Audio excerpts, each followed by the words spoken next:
মা, ও মা, আমার খুব খিদে পেয়েছে, আমাকে কিছু খেতে দাও না মা। খিদে আমি আর কথাই বলতে পারছি না। তুমি কি আমার কথা শুনতে পাচ্ছ না নাকি? তোকে আমি কি খেতে দেই এখন বল? তোকে খেতে দেওয়ার মতো আমার কাছে কিচ্ছু নেই রে মা। ঘরে চাল ডাল কিচ্ছু নেই, তাহলে এখন আমি তোকে কি খেতে দিব? তাহলে এখন আমি কি খাবো? আমি তো মনে হয় এখন না খেয়ে মরে যাবো। না রে মা, এভাবে বলতে নেই। তুই কাঁদিস না, আমি দেখছি তোর জন্য খাবার জোগাড় করতে পারি কিনা। এরপর শিয়ালিনী তার মেয়ে টিনার জন্য খাবার খুঁজতে থাকে, আর খাবার খুঁজতে খুঁজতে বাঘিনীর কাছে যায়। বাঘিনী দিদি, ও বাঘিনী দিদি,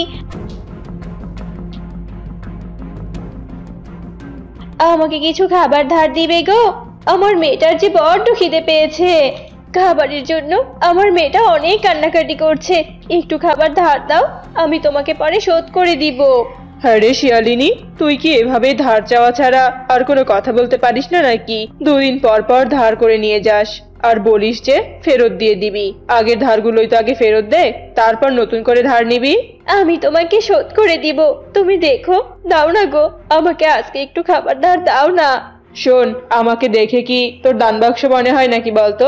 যা তো এখান থেকে, একদম বিরক্ত করতে আসিস না। এমনিতেই আমাদের অভাবের সংসার, তার উপর তোর মতো কাঙ্গালি এসেছিস। বাঘিনী এভাবেই অপমান করতে থাকে, আর শিয়ালিনী কাঁদতে কাঁদতে সেখান থেকে চলে আসে।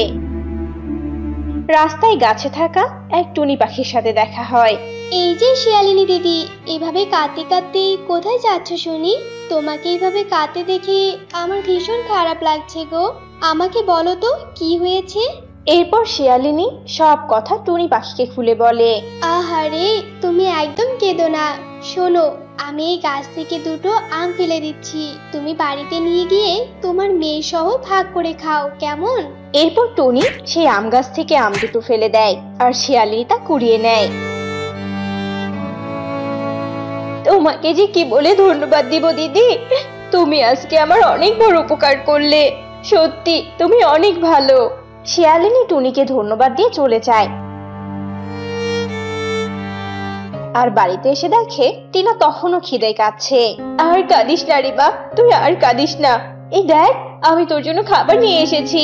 এই আম 2টো খেয়ে নে তো মা, আম 2টো খেয়ে নে। টিনা আম 2টো পেয়ে ভীষণ খুশি হয়, আর গপ গপ করে আম খেতে থাকে। এভাবেই অভাবের মাঝেই তাদের দিন কাটছিল। দিন দিন তাদের দুঃখ দুর্দশা আরো বাড়তে থাকে। এদিকে বর্ষাকাল চলে আসে। শিয়ালিনী অনেক গরিব থাকার কারণে তাদের বাড়িঘর ছিল একদম ভাঙা। মা, ও মা, এবার আমাদের কি হবে বলো তো? আমাদের বাড়ি ঘর তো একদম ভাঙা, বৃষ্টির পানি পড়লো বলে। বৃষ্টি শুরু হলে আমরা কি করব শুনি? আমাদের তো কেউ আশ্রয় দিবে না। সে কথা কি আর আমি ভাবিনি নাকি বল মা? অনেক ভেবেছি, আমাদের যে এবার কোথায় আশ্রয় হবে তা কে জানে।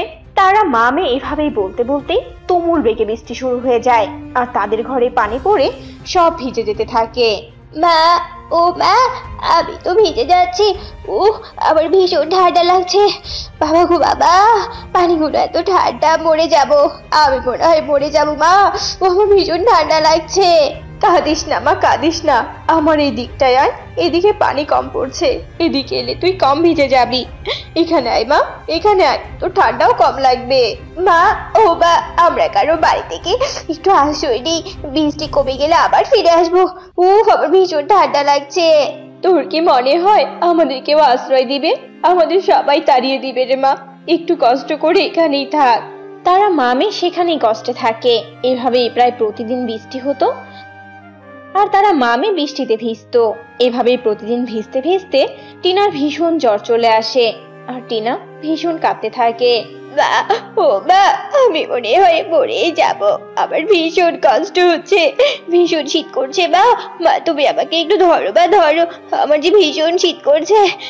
মা, আমার ভীষণ খারাপ লাগছে শরীরটা, আমি মনে হয় মরেই যাব।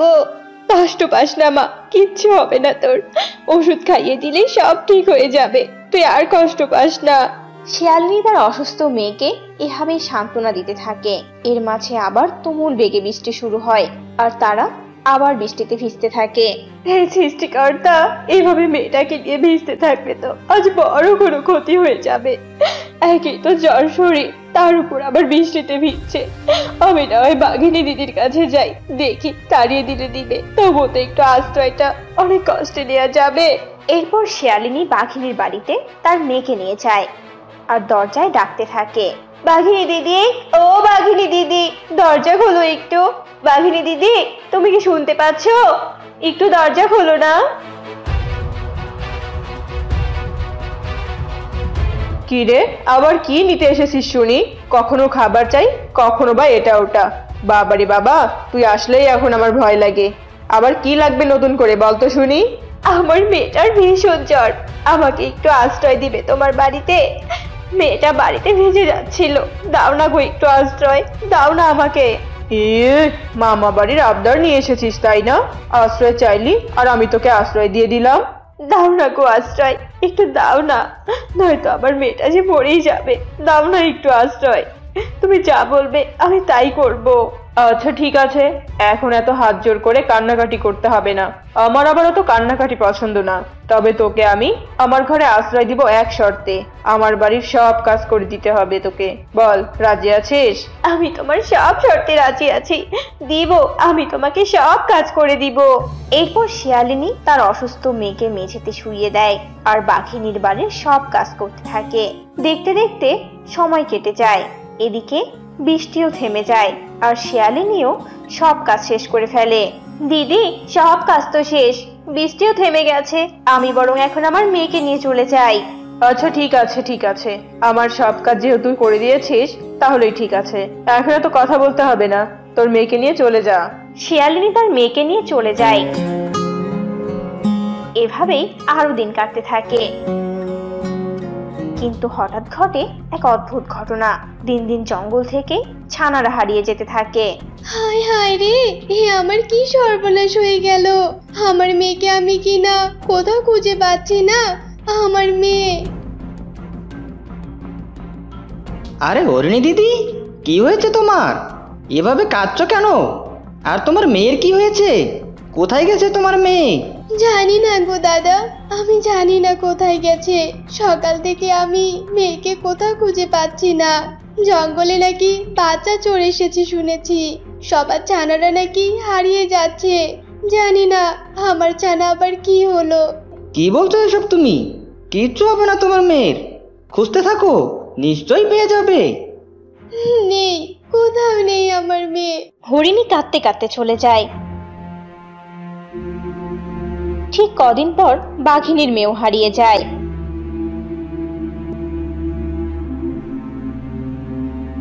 হরিণী, এই হরিণী, বাড়িতে আছিস? তাড়াতাড়ি বেরিয়ে আয় হরিণী। কি হয়েছে দিদি? আমার মেয়েকে কোথাও খুঁজে পাচ্ছি না রে। আমার ববিকে কোথাও দেখেছিস তুই? বল না। না তো দিদি। হায় হায়, তাহলে আমার মেয়েটা কোথায় গেল? না না, এটা হতে পারে না, সবার মতো আমার মেয়েও হারিয়ে যেতে পারে না। বাঘিনী ভীষণ কাঁদতে থাকে, কিন্তু মেয়েকে আর খুঁজে পায় না। এদিকে বৃষ্টি আরো বাড়তেই থাকে। মাটিনা, বৃষ্টি তো আরো বেড়েই চলেছে। চল বা আমরা বরং অন্য কোথাও আশ্রয় খুঁজি। এখানে বৃষ্টিতে ভেজার থেকে বাহিরে বৃষ্টিতে ভিজে আশ্রয় খোঁজা ভালো। যদি কোনো পরিত্যক্ত বাড়ি পেয়ে যাই তাহলে ভালোই হবে। এরপর ওরা মামে বৃষ্টিতে বেরিয়ে পড়ে আর অনেক দূরে যাওয়ার পর ওরা একটি কচু পাতার ঘর দেখতে পায়। আরে, কচু পাতার ঘর! এমন কচু পাতার ঘর তো আমি আগে কখনো দেখিনি। চল মা, আমি গিয়ে দেখি এই ঘরে কি আছে। এরপর শিয়ালিনী সেই কচু পাতার ঘরে যায় আর গিয়ে তো ভীষণ অবাক হয়ে যায়। গিয়ে দেখে একটা সিংহ সব পশুর ছানাদের বন্দি করে রেখেছে। এ কি? তার মানে সিংহ কচু পাতার ঘরে ছানাদের বন্দি করে রেখেছে খাওয়ার জন্য? তবে রে, খাওয়াচ্ছি তোকে আমি। এরপর শিয়ালিনী পাশে থাকা একটা লাঠি দিয়ে সিংহের মাথায় আঘাত করে আর সিংহ অজ্ঞান হয়ে সেখানেই পড়ে যায়। আর সিংহ অজ্ঞান হয়ে গেলে শিয়ালিনী ছানাদের নিয়ে পালিয়ে তাদের মায়েদের কাছে আসে। সত্যি রে শিয়ালিনী, আমরা যে আমাদের সন্তানদের ফিরে পাবো এটা কখনো ভাবিনি এই সব কিছু হয়েছে তোর জন্য। অথচ তোকে আমি কত কটু কথা শুনিয়েছি, তুই চাইলেই তো প্রতিশোধ দিতে পারতি। এইভাবে বলো না দিদি, এটা তো আমার দায়িত্ব, প্রতিবেশী হয়ে প্রতিবেশীকে সাহায্য করা। সত্যি রে, তোর কাছে অনেক কিছু শেখার আছে। শোন, যতদিন না তোর বাড়ি ঠিক হয়েছে তুই আমার সাথেই থাকবি, আর তোকে কাজের ব্যবস্থা আমরা সবাই করে দিব, বুঝেছিস? তোর আর কোনো কষ্ট হবে না। বাঘিনীর কথা শুনে শিয়ালিনী ভীষণ খুশি হয় আর বাঘিনীর বাড়িতেই থাকতে শুরু করে। হায় হায় বউ, এত ঝড় বৃষ্টির মধ্যে মনে হচ্ছে আমাদের ঘরটাই এক্ষুনি ভেঙে যাবে। এই ঘরটাই যে আমাদের একমাত্র সম্বল। এদিকে সবার মুখে মুখে শুনছি এই ঝড় নাকি সহজে থামবেই না, বন্যাও হওয়ার সম্ভাবনা আছে। ওগো, ঘরটা যেভাবে দুলছে মনে তো হচ্ছে এক্ষুনি ঘরটা ভেঙে যাবে। শিউলি শিয়ালিনী এসব বলতে হঠাৎ তাদের ঘরটা ভেঙে পড়ে। আর এত ঝড়ের মধ্যে ওদের ঘরের পাশ দিয়ে যাচ্ছিল এক নাগিন। আর তখনই বড় একটি গাছের ডাল ওই নাগিনের উপর পড়ে। একি, আমি তো কিছুতেই এই গাছের ডালের নিচ থেকে বের হতে পারছি না। আমার নিঃশ্বাসটি বন্ধ হয়ে আসছে। ওগো, এভাবে কি চিৎকার করছে? এত ঝড়ের মধ্যে তো কাউকে ঠিক মতো দেখতেও পারছি না। তুমি গিয়ে একটু দেখো না গো, মনে হচ্ছে কেউ হয়তো বিপদে পড়েছে। ঠিক আছে বউ, তুমি মেয়েকে নিয়ে ওই গাছের নিচে দাঁড়াও, আমি দেখছি ওখানে কে। এই বলে বল্টু শিয়াল সামনের দিকে এগিয়ে যায় আর নাগিনকে দেখে বলে, আরে এ কি, এ তো দেখছি নাগিন। তোমার শরীর থেকে তো প্রচুর রক্ত ঝরছে। দাঁড়াও বোন, আমি ডালটি এক্ষুনি সরিয়ে দিচ্ছি।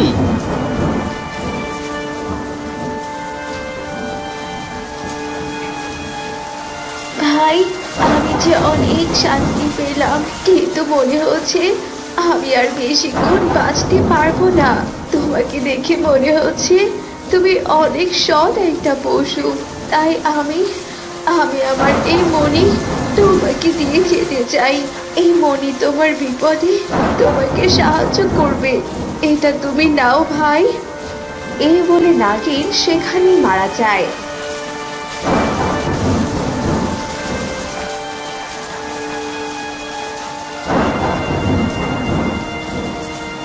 বউ, একটি নাগিন গাছের ডালের নিচে পড়ে মারা গেছে, কিন্তু মারা যাওয়ার আগে তার এই মণি আমাকে দিয়ে গেছে। ওগো, এখন তুমি এসব রাখো তো, মেয়েটা যে ভিজে খুব কষ্ট পাচ্ছে। এখান থেকে নিরাপদ কোনো জায়গায় যেতে হবে আমাদের। হ্যাঁ হ্যাঁ বউ, আমার সাথে চলো, সামনে একটা বড় পাহাড় আছে, আমাদের ওই পাহাড়ের দিকেই যেতে হবে।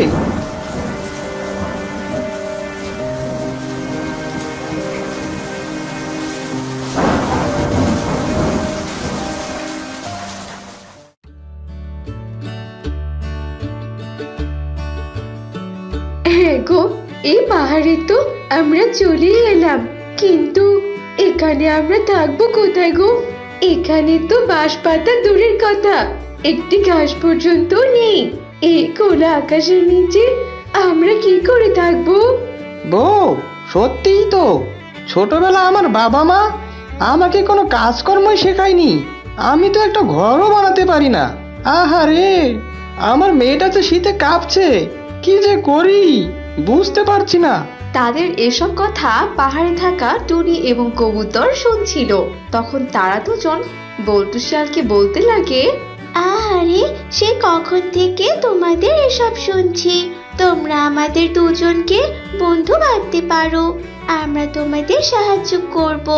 তুমি আমাদের সাথে চলো, দেখি কোথাও ঘর বানানোর জন্য কোনো কিছু পাওয়া যায় কিনা।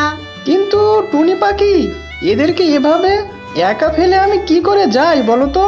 ওগো, তুমি আমাদের নিয়ে একদম কিছু ভেবো না, আমি তোমার মেয়েকে দেখে রাখবো। তুমি টুনি বোন আর কবুতরের সাথে যাও। ঠিক আছে বউ। এই বলে তারা ঘর বানানোর জন্য কাঠ খুঁজতে থাকে, কিন্তু তারা কোথাও কিছুই পায় না। এইভাবে কেটে যায় বেশ কিছুক্ষণ। টুনি বোন, অনেক জায়গায় তো খুঁজলাম, কোথাও তো কিছু পেলাম না। আশেপাশে তো সবুজের কোনো চিহ্নও দেখতে পাচ্ছি না। সেটাই তো দেখতে পাচ্ছি। আরে আরে, ওই তো সামনে কি যেন সবুজ সবুজ দেখা যাচ্ছে। এই তো, এখানে তো অনেক ঘাস। এই ঘাস দিয়ে তো তোমার ঘর হয়ে যাবে। বন্ধু, তুমি এখনই এই ঘাসগুলো কেটে নাও। হ্যাঁ হ্যাঁ টুনি বোন, আমি এক্ষুনি ঘাসগুলো কাটছি। এই বলে বল্টু শিয়াল কাঁচি দিয়ে ঘাসগুলোকে কাটতে থাকে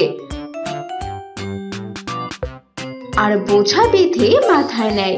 ঠিক তখনই সেখানে গর্জিলা চলে আসে আর বলে, এই এই, তোদের তো সাহস কম না, আমাকে না বলে আমার ঘাস নিয়ে যাচ্ছিস। আজ আমি তোদের সব কটাকে মায়ের ভোগে পাঠিয়ে দেব। এই রে, এখন কি হবে শিয়াল? এই গর্জিলার হাত থেকে রক্ষা পাওয়া তো এতটা সহজ না। নাগিন তো আমাকে বলেছিল কোনো বিপদে পড়লে তার মনি আমাকে সাহায্য করবে। এই বিপদে এই মনি আমাকে ব্যবহার করতেই হবে, নইলে এর খাবার আজকে সবাই হব।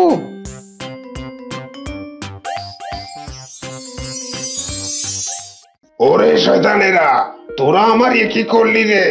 আমি তো চোখে কিছুই দেখতে পারছি না, সবকিছুই তো অন্ধকার লাগতেছে। এসব কথা বলতে বলতে গর্জিলা ধপাস করে পড়ে যায় আর সে সেখানেই মারা যায়। আরে বাহ, সঠিক সময়ে মনিটা কাজে লাগিয়েছো। চলো এবার যাওয়া যাক। এত দেরি দেখে নিশ্চয়ই তোমার স্ত্রী সন্তান চিন্তা করছে। চলো, দ্রুত চলো। তারপর তারা ঘাস নিয়ে যেতে থাকে।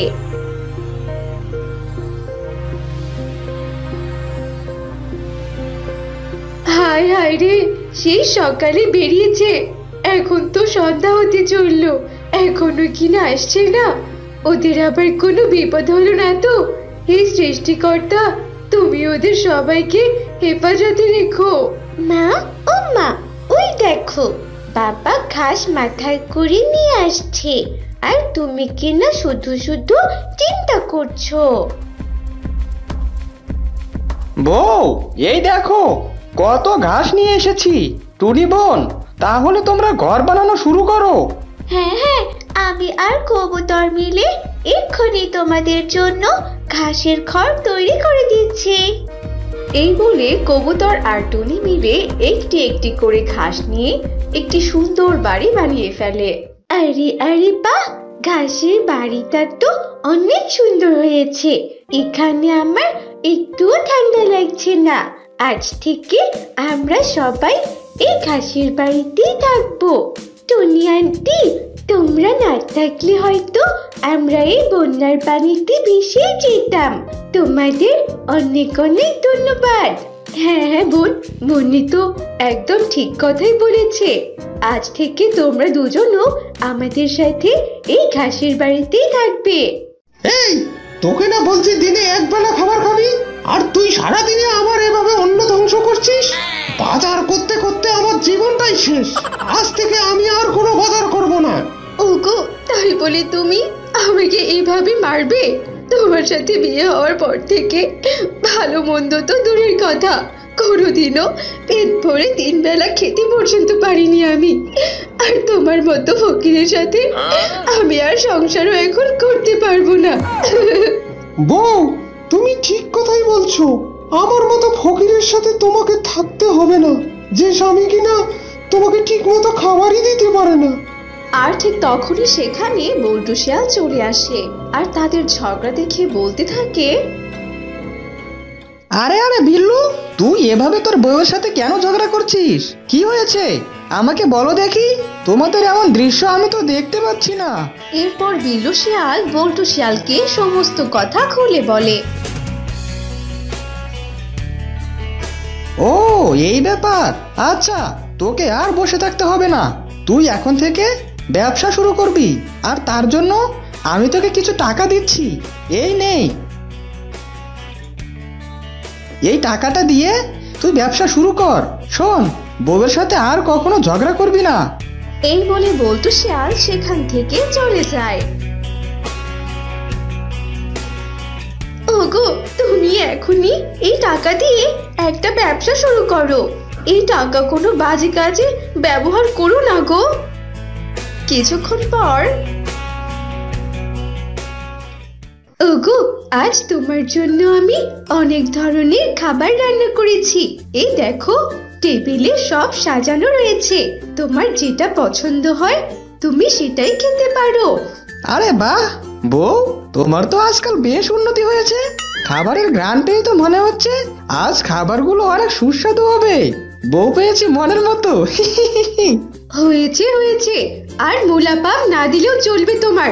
বুঝতে পেরেছো তো আমার রান্না যে কত ভালো, তা আমি খুব ভালো করেই জানি।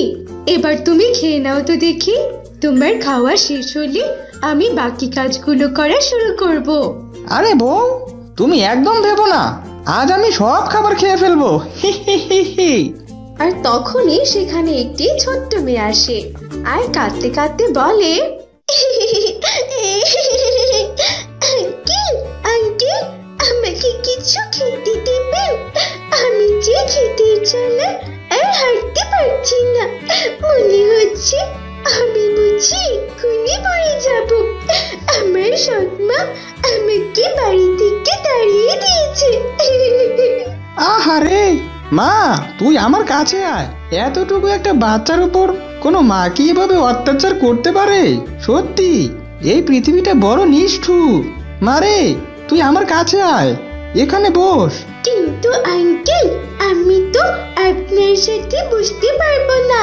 আমার মতো এতিম গরিব করে মেয়েকে আপনি কি না আপনার সাথে বসাবেন?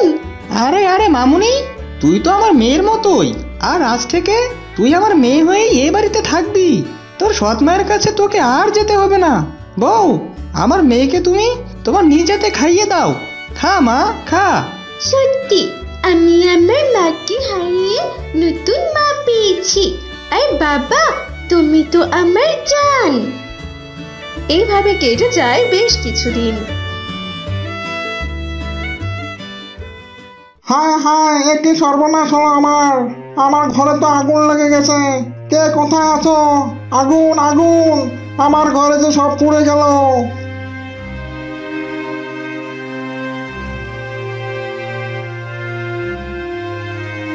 আরে বানর, মন খারাপ করিস না রে। যে পুড়েছে সেই করে দিবে। উপরওয়ালার উপর ভরসা রাখ, কোনো একটা উপায় নিশ্চয়ই বের হবে। কিন্তু বড় ভাই, নতুন করে ঘর বানানোর মতো আমার কাছে তো কোনো টাকা নাই। আমি এখন আমার বউ বাচ্চাকে নিয়ে কোথায় থাকবো? আমাকে যে এখন রাস্তায় গিয়ে থাকতে হবে। আরে বানর, তুই কেন রাস্তায় থাকবি? আমি তোকে সাহায্য করব। এই টাকাগুলো তুই রাখ। তোর যখন টাকা হবে তখন না হয় তুই আমাকে ফিরিয়ে দিস। বড় ভাই, আমি তোমার এই উপকারের কথা কোনোদিন ভুলবো না। আজ তুমি না থাকলে আমাকে বউ বাচ্চা নিয়ে রাস্তায় থাকতে হতো।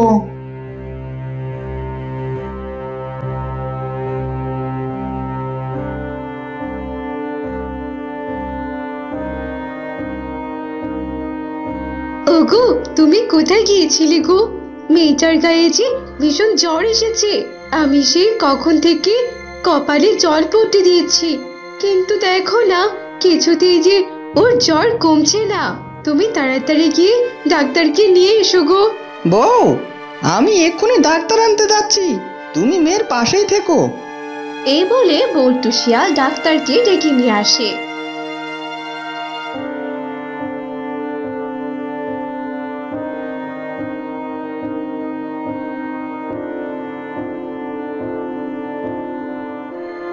ডাক্তার মুন্নিকে ভালো মতো দেখে বলে, আসলে আপনার মেয়ের কোনো সাধারণ জ্বর না, আর এই জ্বরের ঔষধ আমাদের কোনো ডাক্তারের কাছে নেই।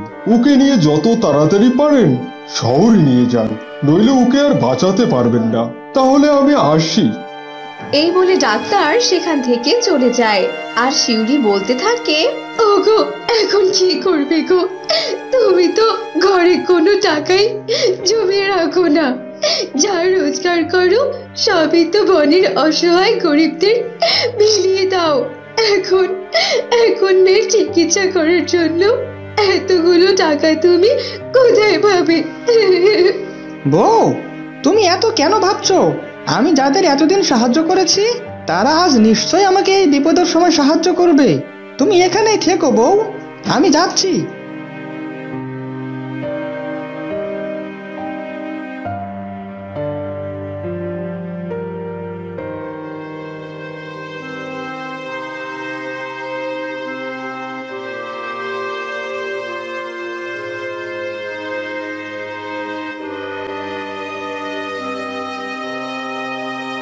আরে বল্টু ভাই, তোমাকে এত চিন্তিত লাগছে কেন? তোমাকে তো আজকাল দেখাই পাওয়া যায় না। বানর, এখন তোকে দেখে তো মনে হচ্ছে তুই অনেক ভালো আছিস। তাই বলছিলাম কি, আমার টাকাগুলো যদি ফেরত দিতি তাহলে আমার মেয়েকে শহরে নিয়ে ডাক্তার দেখাতাম। মেয়েটা আমার ভীষণ অসুস্থ রে। যত তাড়াতাড়ি সম্ভব মেয়েকে নিয়ে শহরে যেতে হবে। আরে কি এমন সাহায্য করেছো যার জন্য টাকা নেওয়ার জন্য চলে এসেছো? তুমি কি মনে করেছো আমি টাকার খনি পেয়েছি যে তুমি চাওয়া মাত্র আমি দিয়ে দিব? হয়েছে হয়েছে বানর, তোকে আর বলতে হবে না, আমার আর টাকা লাগবে না।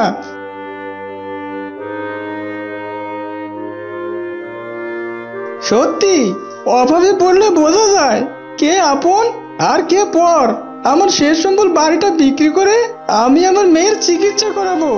এই বলে বল্টু শিয়াল তার শেষ সম্বল বাড়িটা বিক্রি করে দেয় আর তার মেয়ের চিকিৎসা করায়। এইভাবে কেটে যায় বেশ কিছুদিন। ওগো শুনছো, এতটুকু একটা মেয়েকে নিয়ে এইভাবে এই শীতের মধ্যে কিভাবে রাস্তায় থাকবো গো? মেয়েটার যে ভীষণ কষ্ট হচ্ছে।